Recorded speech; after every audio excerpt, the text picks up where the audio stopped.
Welcome to the deep dive, everybody. Ready to explore something kind of simple, but super powerful? I'm ready.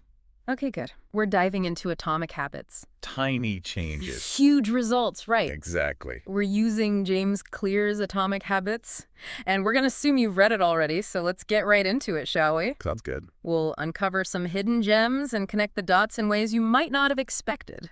It's amazing how Clear's own story kind of sets the scene for this whole thing. He went through a crazy baseball injury. Oh, yeah, broken bones, the whole 9 yards. Yeah, and then he becomes an academic All-American. Yeah, not your usual comeback story. Right. So, picture this.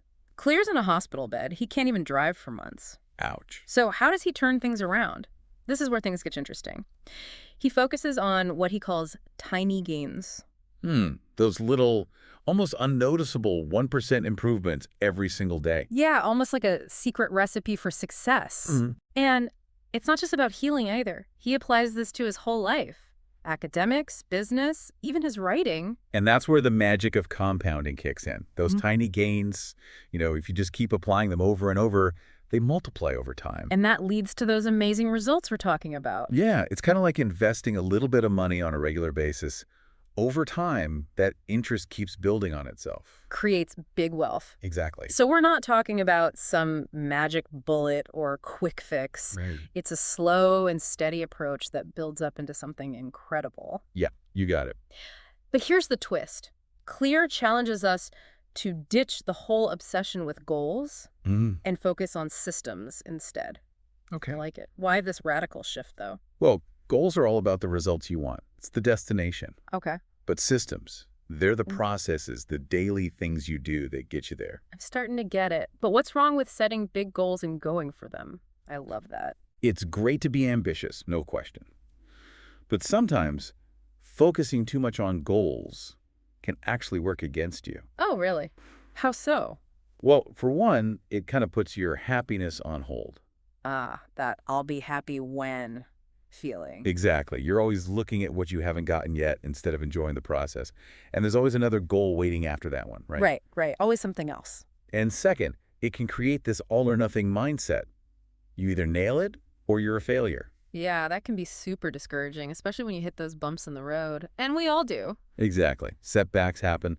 And lastly, even when you hit a goal, that feeling doesn't last forever. That makes me think of New Year's resolutions. We start with the best intentions. And then a few weeks later, life happens. Yeah. And those resolutions kind of fade away. So how do systems help us with all of this?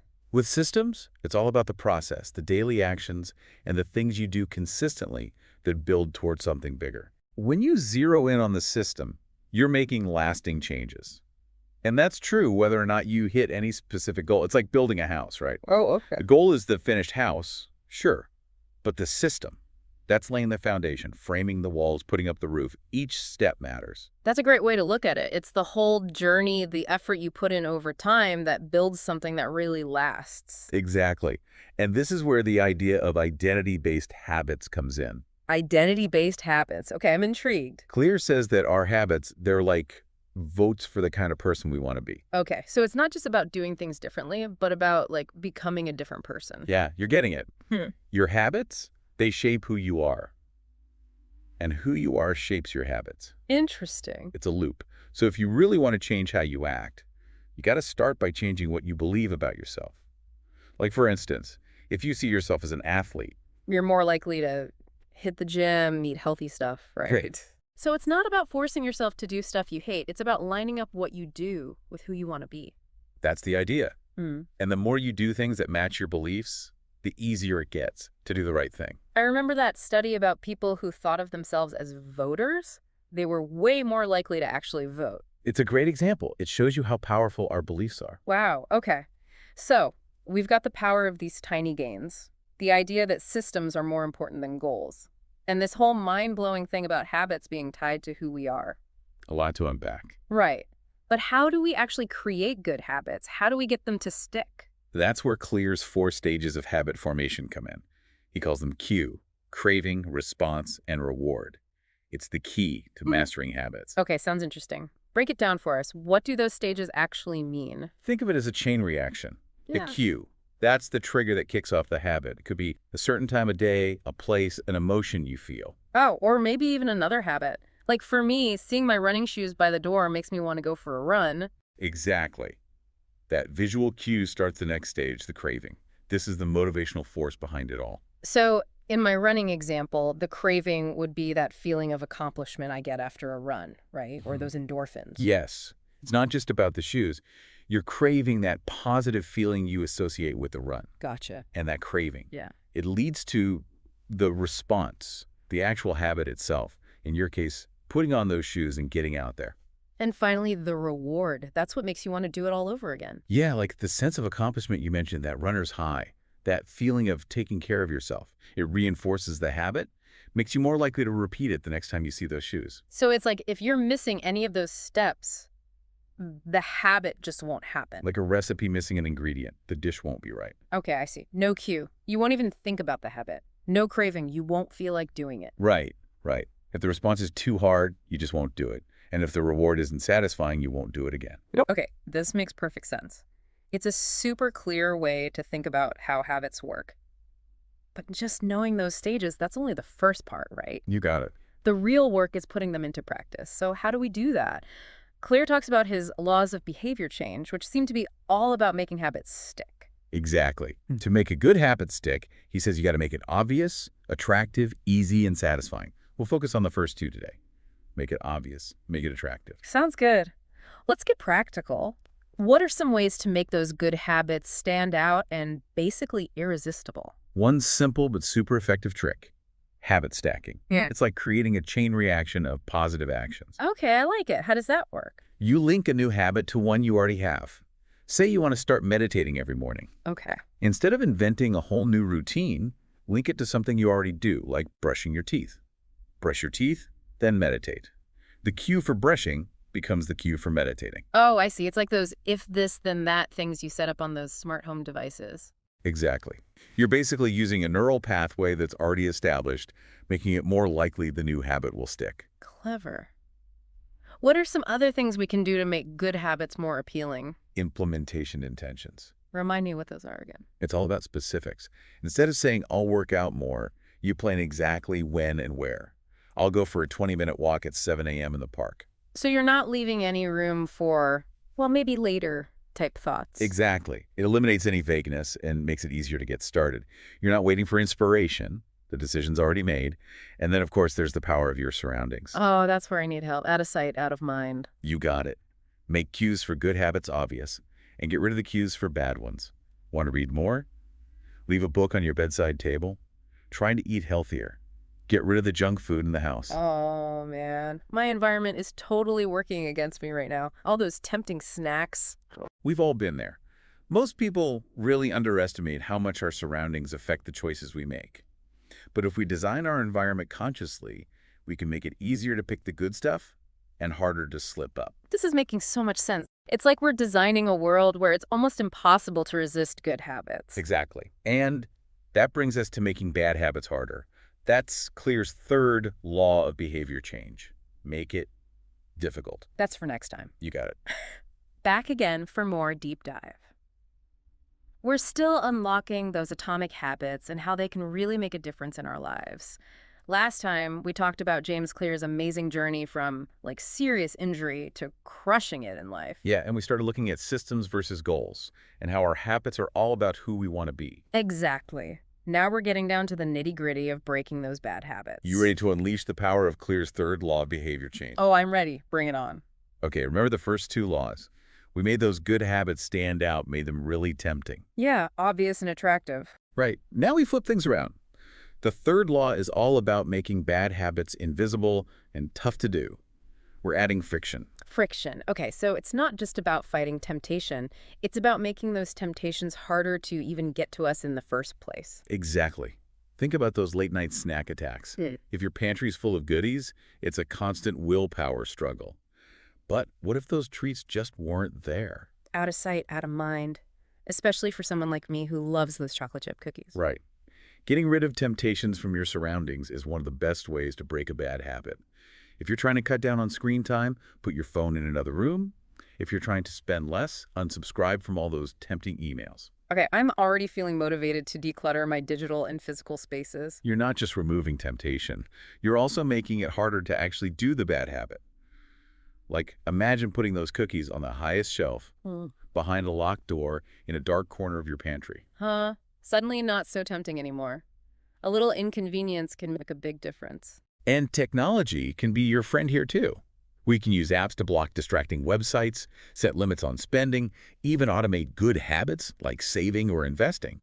So we're turning our devices from distractions into like tools for self-improvement. Exactly. But let's be honest, sometimes we need an extra push to stay on track. And that's where Clear's fourth law comes in.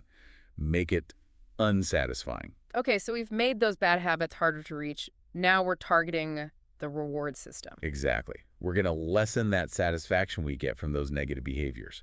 Remember how rewards keep that habit loop going? Well, no reward, no loop. So we're not just avoiding temptation, we're making those bad habits less appealing at a deeper level. Precisely. One way is to add a little bit of immediate pain to the habit, like a consequence. You break your no junk food rule. Maybe you have to donate to a cause you don't support. Ouch. Sounds a bit harsh. It might, but it can work really well. It's about creating accountability that aligns with your values and goals, like a contract with yourself, and there are consequences if you break it. I'm sensing a pattern here. We're using pleasure and pain to shape our actions, making good habits feel good, bad habits, not so much. That's it. And it's not about being mean to yourself. It's about setting up a system that supports your long-term goals. Remember those identity-based habits. This is where it all comes together. It's all starting to click. We're not just randomly changing our actions, we're intentionally designing a life that reflects what we really value and what we want to achieve. But what about when our motivation dips? How do we keep the momentum going? Great question. And Clear talks about the Goldilocks rule here. It's not just about pushing ourselves harder. It's about finding that sweet spot of motivation, that perfect level of challenge. The Goldilocks rule. Love it. Not too hard, not too easy, just right. Yes. That's where our motivation peaks. When a task is challenging enough to keep us engaged. Yeah. Too easy, we get bored. Too hard, we get frustrated. It's like those video games where you level up as you go. If you stay on level 1, it's boring. But if you jump to level 10 too fast, you get crushed. Exactly. Same with habits. You got to keep things interesting, keep learning, keep growing. Even professional athletes at the top of their game are still working to improve. They're always looking for that next challenge. So it's about always aiming for improvement. Even after a habit becomes automatic, I'm seeing the connection to mastery here. Right. True mastery isn't just doing something well, it's that constant drive to get better, to push the boundaries. And that shift in mindset, embracing the journey, that can be super powerful in keeping us motivated over the long haul. This is really inspiring. It's not just about achieving a specific outcome. It's about constantly evolving, always becoming the best version of ourselves. Exactly. And speaking of becoming, let's circle back to identity. We've talked about aligning our habits with our desired identity. But what if our identity itself is what's holding us back? Interesting point. What if who we think we are is stopping us from who we could be? Right? Even good habits can become limiting if they're too rigid or tied to a fixed sense of self. Our beliefs, while they give us purpose and direction, they can also keep us trapped in old patterns. So it's not just about becoming a certain type of person. It's also about being open to evolving, to changing our sense of self as we learn and grow. Exactly. This is where the idea of identity flexibility comes in. It's that ability to adapt and change our sense of self as we face new things and challenges. It's not about ditching our values. It's about being willing to revise them as we grow. So our identity isn't a finished product, but a work in progress. You got it. And that's what makes the journey of habit formation so fascinating. It's not just about changing what we do, it's about transforming who we are. It's about unlocking our full potential by becoming the architects of our own identity. Wow, that's deep. This takes the whole habit thing to a whole new level. We're not just changing our actions, we're shaping who we are at our core. And that process, that self-discovery and transformation, can be both challenging and rewarding. Definitely. It's making me think about my own potential and how I can use the power of habits to create a life that I truly love. And we're back for the final part of our deep dive. We've been exploring James Clear's atomic habits and how tiny changes can really add up in a big way. From those personal changes to like even impacting the world around us, it's amazing to think about how much power these small daily actions have. Yeah, it's pretty mind-blowing, but I gotta admit, sometimes I get overwhelmed with all the health and wellness info out there. Oh, totally. It's a lot to take in. It can be hard to even know where to begin. Clear emphasizes that you don't have to become a health expert overnight. Just focus on those small, sustainable habits that match your goals and what's important to you. Instead of like jumping on the latest diet or fitness craze. Exactly. Try things like cooking more meals at home, Oh, okay. adding more fruits and veggies to your plate, Yeah, that's always good. and maybe aiming for at least 30 minutes of movement each day. It's all about tuning out all that noise and really paying attention to our own bodies and what they need. Exactly. And by starting small, you build momentum. You create a base for lasting change, Okay, that makes sense. and it reduces the chance of feeling overwhelmed or giving up. This makes me think about how our habits affect the environment, too. We all know about the challenges our planet's facing, but sometimes it's just like, where do we even start? It can feel overwhelming, that's for sure. But Claire points out how even small habits can contribute to a more sustainable way of life. He reminds us that our habits can actually play a big part in lessening our impact on the environment, making a difference in creating a more sustainable future, actually. Think about things like getting into the habit of recycling, Oh, okay. conserving water and energy, Yeah, choosing reusable things over disposable ones, makes sense. and supporting businesses that are eco-friendly. So it's those little everyday things that add up, like maybe walking or biking instead of driving all the time, bringing our own bags to the store, even choosing a plant-based meal once in a while. Exactly. When millions of people make these small choices, it has a huge impact on our planet. It's all about collective action, powered by our individual habits. So we really can make a difference, Um, even with those small changes. Absolutely. Clear emphasizes how important it is to believe in the power of those actions. Even when they seem small or like they don't matter much, don't feel like you have to change the world all by yourself. Just trust that what you do, even if it seems small, can make a difference. And when you combine that with what everyone else is doing, Yeah. well, that's how we create a more positive and sustainable future. That brings us back to the whole idea of purpose and meaning that we were discussing earlier. It's not just about us and our own lives. Our habits can actually contribute to something much bigger. That's it. Clear says our habits can help us feel like our lives have more meaning. When we do things that match our values, that contribute to something beyond just ourselves, Yeah. well, we feel a sense of purpose. Like, let's say you're passionate about social justice. Oh, Maybe you make it a habit to volunteer, donate to being a causes you believe in, speak up against what you think is wrong. it's about walking the walk, not just talking the talk. Our actions show what we truly believe. That's right. And when our actions reflect our values, it's not just about making a difference out there in the world. Yeah. It also reinforces our own sense of purpose. I love that. It's like a win-win situation. You're helping others and strengthening your own sense of meaning at the same time. Exactly. Right. And this leads to something else we talked about earlier. You know those times when we feel like we're not doing enough, like we're not measuring up to other people? It's easy to get discouraged and wonder if we'll ever achieve that same level of success that we see in others. Yeah, the comparison trap. But remember what Clear says. Those comparisons, they're usually misleading. Okay. We're only seeing the good parts of other people's lives. We're not seeing the struggles and the setbacks they go through. It's much more empowering to focus on your own progress and not worry about comparing yourself to others. That's easier said than done sometimes, but it makes sense. It really does. And that's where having a growth mindset can be so helpful. It's all about believing that we can always get better, that our abilities aren't set in stone. We can develop them with effort, learning, and not giving up. So when things get tough, we don't see it as a failure. We see it as a chance to learn and grow. Exactly. And by embracing challenges, you not only learn new things, but you also build that resilience that helps you get through the tough times in life. It's about trusting that we can learn and grow even when we don't have all the answers. You got it. And you know what's great about atomic habits? Right. It's not just about individual habits. Mm-hmm. Cleaner talks about how these ideas apply to families, teams, even whole organizations. Oh, now that's interesting. How do we use these ideas to make positive changes on a bigger scale? One key thing is that environments shape behavior in a big way.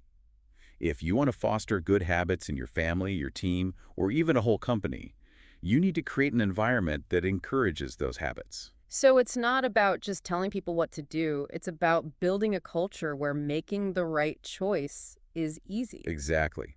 Clear suggests that one of the best ways to do this is to make expectations crystal clear, provide the support people need, celebrate their progress. It's about setting people up for wins, not blaming them when things don't work out. It's about creating a system where good choices just naturally happen. Exactly. And when you create a positive environment like that, Yeah. you don't just increase the chances of people changing their behavior, Yeah. you also create a sense of connection, trust, and working together towards a common goal. This has been a really amazing deep dive into the world of atomic habits. I feel like I have a whole new understanding of how they work, how to build good ones, and how to get rid of the bad It's ones. been great talking about this with you. And to our listeners, as you go about your day, think about your own habits for a moment. Yeah, good idea. What's one small change you could make today? A change that could put you on a path towards a more fulfilling life. Doesn't have to be anything huge, just one tiny step forward. Exactly. Remember, it's not about being perfect. It's about making progress. It's all about embracing the journey, becoming a better version of yourself, one small step at a time. And who knows, maybe that one tiny step you take today could spark a ripple effect that spreads way beyond you. I love that. Thanks for joining us on the deep dive. Until next time, keep exploring, keep learning, and keep growing.